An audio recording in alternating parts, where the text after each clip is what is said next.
pais amados, neste dia nós vamos continuar nossa meditação no livro de Atos. Nós vamos iniciar hoje o capítulo 4.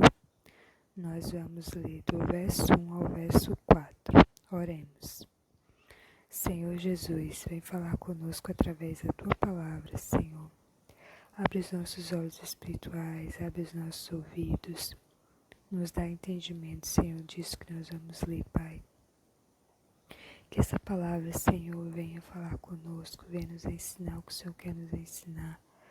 Que possamos, Senhor, ser fortalecidos através dela. E que o Teu Santo Espírito nos guie, Senhor, a partir dessas palavras que nós vamos ler. Em nome de Jesus é o que nós pedimos, oramos e agradecemos. Amém. O título dos versos que nós vamos ler diz assim: Pedro e João presos. Falavam eles ainda ao povo quando sobrevieram os sacerdotes, o capitão do templo e os saduceus. Ressentidos por ensinarem eles o povo e anunciarem em Jesus a ressurreição dentre os mortos, e os prenderam, recolhendo-os ao cárcere até o dia seguinte, pois já era tarde. Muitos, porém, dos que ouviram a palavra e aceitaram, subindo o número de homens a quase 5.000. Vou ler o último verso de novo. Muitos, porém, dos que ouviram a palavra a aceitaram, subindo o número de homens a quase 5.000. Nós acabamos de ler aqui o que aconteceu com Pedro e João depois deles fazerem um discurso no templo, um longo discurso sobre o qual nós já até meditamos. E o discurso foi falando de Jesus após eles terem dito para aquele homem que estava na porta do templo implorando uma esmola. Eles disseram para ele que ele não possuía ouro nem prata e em nome de Jesus mandaram ele andar. E ele andou, e aquilo dali repercutiu entre as pessoas que estavam, aquele fato repercutiu entre as pessoas que estavam, e Pedro e João começaram a discursar. Pedro, na verdade, começou a discursar no templo, falando sobre Jesus, que Jesus era o Messias, que Jesus havia ressuscitado entre os mortos, e isso incomodou os sacerdotes, acarretando nessa prisão que nós acabamos de ler. Por que isso aconteceu? Por que eles foram presos? Segundo o estudo que há aqui na minha Bíblia, diz que os saduceus não acreditavam na ressurreição física. Assim, a proclamação de Pedro sobre a ressurreição de Jesus os perturbou demais. E por que os perturbou demais? Porque as autoridades do templo temiam que Pedro e João causassem um tumulto entre o povo por causa dos ensinos sobre Jesus. Se houvesse um tumulto, os romanos poderiam facilmente retirar o poder sacerdotal e a autoridade dos líderes religiosos. Por isso, prenderam Pedro e João e os colocaram em uma prisão até o dia seguinte, que foi a passagem que nós acabamos de ler. Então, mais uma vez, o que nós enxergamos aqui? Um Atos dos saduceus, dos sacerdotes, preocupados com o seu cargo, né? Eles estavam preocupados em que o povo se rebelasse e isso fizesse com que eles perdessem a autoridade que eles tinham como líderes religiosos. Jesus, inclusive, foi preso e morto por causa disso, porque os ensinos dele estavam prestes a fazer isso gerar um tumulto entre as pessoas, uma revolta, não uma revolta de se rebelar contra os governantes, porque Jesus nunca ensinou isso, mas de se rebelar sobre aquela situação que ele estava vivendo. É uma situação que não era só política, não era só a questão dos romanos que estavam dominando, mas uma situação que envolvia também uma questão religiosa.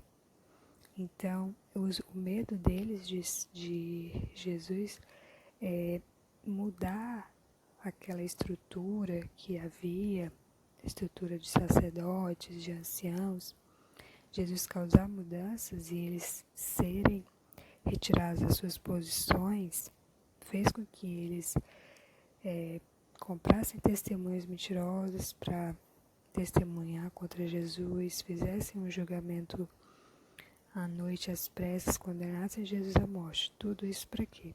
Tentando parar Jesus, tentando parar aquele movimento. Um movimento que não parou.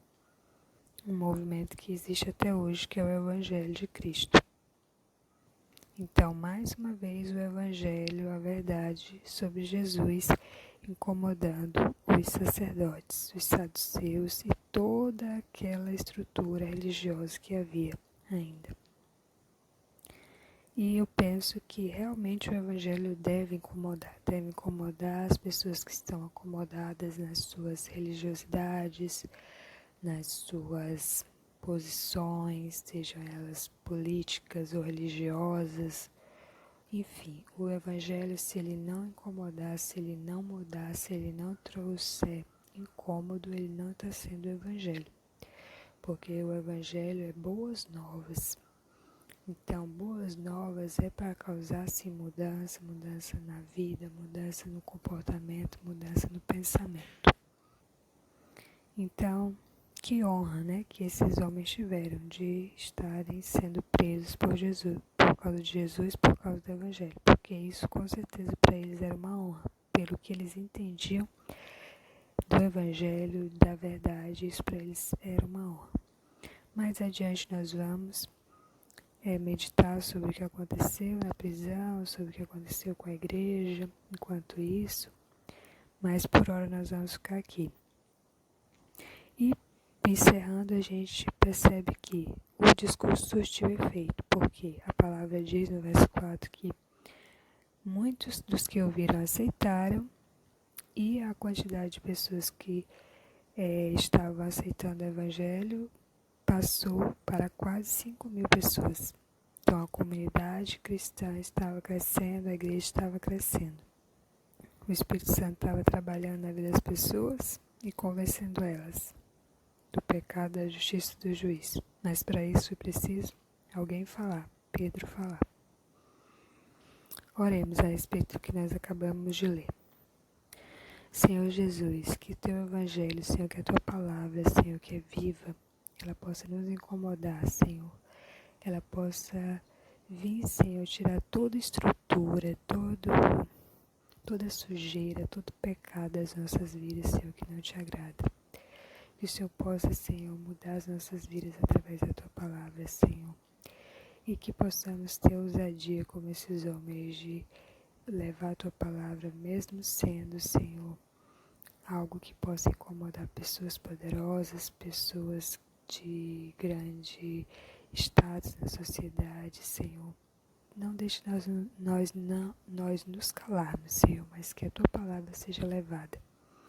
E que o teu evangelho seja anunciado, Senhor, porque almas precisam ser resgatadas do inferno. Nos usa, Senhor, como instrumentos em tuas mãos, Senhor.